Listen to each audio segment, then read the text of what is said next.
e com esse amor muito grande pelos livros, pela literatura. Eu lembro que quando eu vim para São Paulo com 19 anos, eu trouxe na bagagem, na minha sacola, uma novela, um romance escrito à mão, que eu escrevi entre dos 13 aos 17 anos, né? Numa fase em que eu não tinha condição nenhuma de ser escritor, evidentemente, né? Que mal conhecia as regras do português, né? Não tinha aquele estofo para escrever um romance, mas eu trouxe. Então esse negócio de escrever livros, de ser escritor, é uma coisa que eu não sei nem quando apareceu. Aliás, eu sei, é quando eu li Ressurreição de Machado de Assis. Em 1973, um professor de português, lá em Santarém, nos obrigou a fazer um trabalho em grupo, né, eu e os meus coleguinhas, né, sobre esse romance. Despertou aí? Despertou. Eu me apaixonei pela literatura, né? Até então a minha brincadeira era futebol, né, brincar, caçar, tomar banho de rio, né, correr. A partir da leitura de Ressurreição de Machado de Assis, realmente eu despertei, né, para esse mundo imaterial, o mundo da cultura, né? Aí eu desandei a ler romances do Machado de Assis. Eu tinha adeus, Rio. Adeus. Depois adeus, veio Arapuca. Adeus. Depois Arapuca. Eu virei aí vieram as espinhas, né? As espinhas. Eu me achava muito feio, né? Tímido, morando na última rua, estrada, no caminho da cidade, né? Então eu me afundei nos livros. Depois veio o Graciliano Ramos, né? Que também foi uma revelação para mim, né? Anos depois, né? Vidas Secas, etc. Depois Dostoiévski, né? Já em São Paulo eu descobri Dostoiévski, né? Porque em Santarém eu não tinha Dostoiévski. Das bibliotecas muito pobres de lá. É isso que eu ia te falar, quer dizer, não era só Dostoiévski que faltava, né? Não, era tudo. Faltava Todos os muita clássicos coisa, não estavam né? lá. Eu não conheci isso aí. Cresci também lá naquele período na Amazônia, em plena ditadura militar, né? E eu não sabia o que era ditadura, porque lá não havia possibilidade nenhuma de ter uma oposição na Amazônia, né? Me parece que aqui em São Paulo, Rio de Janeiro, ainda houve uma oposição, mas na Amazônia não, eles realmente dominaram, né? E já é uma outra história também. Sim, né? aí já. E é um passado já que a gente não quer ver mais, né? Justamente. Escuta aí, me fala uma coisa. E desse teu no recente livro aí, o Ladrões no Celeiro e Avante Companheiros, o que significa esse Ladrões no Celeiro? Ladrões no Celeiro. Só ladrões, Avante Companheiros eu entendo que seja, todos nós entendemos, mas o que significa esse Ladrões nos Celeiros? É que nós temos aí é uma metáfora, né? Eu comparei nesse poema, é o primeiro poema que eu escrevo. Dizem que eu tenho uma prosa poética, mas a poesia é algo que se espalha, né? Ela se impregna em toda a manifestação humana, né? Mas a poesia estrito sensu, que é o verso, eu nunca tinha me dedicado a ele, né? E esse poema surgiu, né? Que aliás é um poema só. É um poema só. É um poema só. Tem as ilustrações, mas o texto sobrevive por si. Essas ilustrações, desculpe te interromper, eu procurei. As ilustrações são suas também? Não. As ilustrações. Porque não consta aí. Tem apenas a lista delas aqui, com o índice de ilustrações, com os nomes que eu dei a elas. Tem algumas ilustrações famosas, né? Por exemplo, aqui é do Cândido Portinari, A Criança Morta, né? É um detalhe do quadro. É um detalhe do quadro famoso Criança Morta. Tem outro quadro, outro desenho do Portinari aqui, que é Os Retirantes. Cadê os Retirantes? Os Retirantes. Tem fotos do grande Sebastião Salgado. Né? A foto do Sebastião Salgado. Essa foto é dele? É dele. Eu consegui a autorização, né, da fundação, né, que cuida dos direitos autorais. Eles me cederam, né, autorizaram a publicar. Que legal. E um fotograma, aqui tem um fotograma de Terra em Transe do Glauber Rocha também. Cadê? Um fotograma, né, do Glauber Rocha. Aqui, ó. Do Glauber Rocha. Sim, mas se você tira as ilustrações, o texto ele se sustenta por si. Ele foi escrito o texto, né? É um poema, é como se fosse o o navio Negreiros, né? do Castro Alves. Então, é um texto engajado. Celeiros é a nação. Nós temos o país que trabalha, né?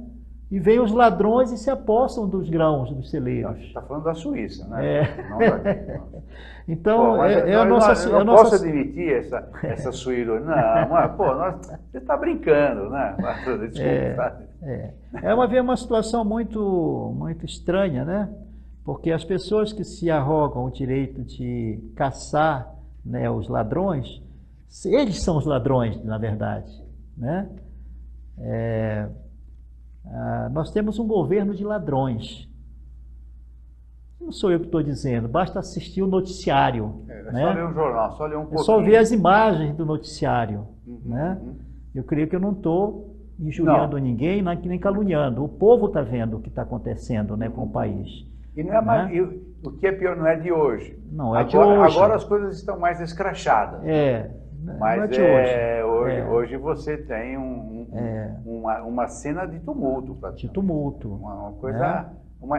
É acachapante. Né? É acachapante. Porque você vê as coisas acontecerem, o que você não vê, você sabe o que está acontecendo e se sente meio, agora, amordaçado. Até o nosso STF está amordaçando. Justamente. Pô, ao invés de investigar o que um jornalista tirou de um depoimento sério, dado para a Polícia Federal, ao invés de investigar se aquilo é verdade ou não, é um direito que até eles teriam, que não tem. Quem tem que investigar é a polícia, eles não são investigadores, mas digamos que tenha. Eles se avoquem esse direito. Não, é igual o cara que vai prender o cara que fez a denúncia, é igual o cara que pegou a mulher transando com o melhor amigo no sofá e o cara jogou o sofá fora. O âmago da questão não é esse, pô. É esse. Você concorda? Concordo. Vai, continua, desculpa. Não, que esse assunto é apaixonante. É apaixonante. E a gente fica aí vibrando. Esse é um assunto que não tem fim, né? Mas, infelizmente não mas tem. essa questão da corrupção é verdadeira. A corrupção, aliás, que a corrupção é uma questão humana, né? É entranhada no ser humano, é inata, né? Mas, só que em alguns países tem punição, outros não. Agora, no Brasil, desvia-se o foco, né, a corrupção para pessoas. Dá-se a ideia de que se você tira de circulação 10 pessoas, ou 15 pessoas, ou 20 pessoas, né, parece que nós ficaríamos livres da corrupção. Né? Quando que o sistema que é corrupto, né? Nós temos sistema, né? Nós temos um sistema econômico, social, que ele é corrupto e corruptor, né? Hoje, para mim, a opinião minha, né, os grandes corruptores não estão na imprensa, não estão na cadeia, não sofrem processo, né? Os grandes corruptores da nação são os financistas. É o setor financeiro que traz esse país refém, né, dos seus interesses. Né? A dívida pública, que é impagável, né, que está sempre aumentando, né, que faz com que os governos fiquem reféns dos banqueiros. É de joelho. Né? Então, quem são os verdadeiros ladrões da nação? Quem são os verdadeiros parasitas dessa nação? Né? São os G10, apenas os G10, os Temers da vida? Ou será que esses são agentes, né? São agentes desse sistema, é um sistema, né? É um monstro, né, que está sugando a energia nacional há muitos anos. Pena que ele não é autofágico, né? Ele está sempre se alastrando. Né? Sempre se alastrando. Ele não se autocorrompe, né? Pelo ele está sempre em cima e jogando as pedras aqui embaixo. Né? Essa é uma imagem que eu faço. Né? Justamente. Pá. Então, meu campo não é economia, mas o que eu vejo é que nesse país praticamente não há mais empresário, né? Os empresários que investiam, né, na indústria, nos negócios produtivos, né, estão indo para a Bolsa. Né? Então, muitos estão pegando empréstimo para investir na Bolsa. Porque não compensa mais, mas né, essa produzir, bolsa, mas né? essa bolsa ela é alimentada por alguma coisa. Né? Senão vira uma bolha que você mete um alfinete lá e explode. É isso. Então, quer dizer, é uma coisa artificiosa, né? Então o país vive uma grande artificialidade, não se produz, né? Essa é uma grande questão. Mas voltando à literatura, né? Avante, companheiros. Ladrões nos celeiros, avante, companheiros, né? Qual seria a solução para isso, digamos? Como que nós vamos tirar esses ladrões dos celeiros? Né? Perfeito. Para que a produção nacional desse coletivo, porque o país trabalha, né? O país trabalha, há uma grande produção, o país produz muito. Quando os políticos deixam, né? O país trabalha. Justamente. Mas como é que vai ser isso? Será que é só por um judiciário, processos, né? Um judiciário que está se revelando aí também comprometido, né? Com o sistema, né? Um judiciário parcial, setores do judiciário que foram capturados pela política, né? Que perseguem apenas alguns, né? Nós temos aí, desculpe falar, né? Também está no noticiário, só cego que não quer ver. Como que o sujeito, né? Que até ontem, né? Até na véspera da eleição, era o perseguidor, né? Era o homem que perseguia os ladrões, que prendia os ladrões, né?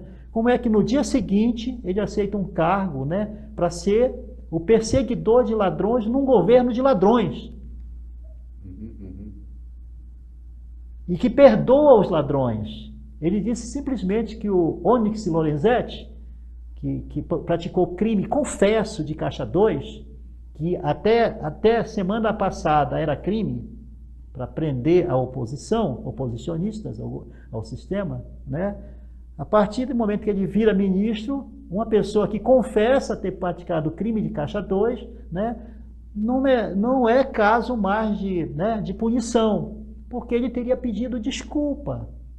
Ele pediu desculpa, ele já se... É o caso do cara que é pego roubando o banco, falar, se me pegou, então eu te devolvo o dinheiro. Então, veja só, esse é o judiciário que nós temos. Né? Juízes da Suprema Corte, empresários, que são donos de empresas, que muitas vezes podem estar julgando, né? Digamos assim, em causa própria ali. Você está falando do Gilmar Mendes. Gilmar Mendes, também não sou eu que estou dizendo, isso está na página dos jornais, né? Ele próprio não nega que ele tem empresas, né? Então, mas conquanto que outros que são oposicionistas, né, a esse pessoal, são condenados, né, porque dão palestras, né? Dão palestras. O senhor Fernando Henrique Cardoso, ele dá palestra, né, 50 milhões, 50 mil reais, 100 mil reais, porque ele é doutor, né, da Sorbonne, etc. Né? Mas outro não pode dar palestra, porque se der palestra, não pode dar palestra. Ele não fez Sorbonne, né? Não importa, né? Se ele foi presidente da República, estou falando de Lula, né? Se ele foi um camarada, o único presidente que dormiu na cama, né? Na cama real, não importa. Não importa se o presidente da maior nação do mundo, né? Estou falando de Obama, né? Elogia ele e chama ele de o cara, né?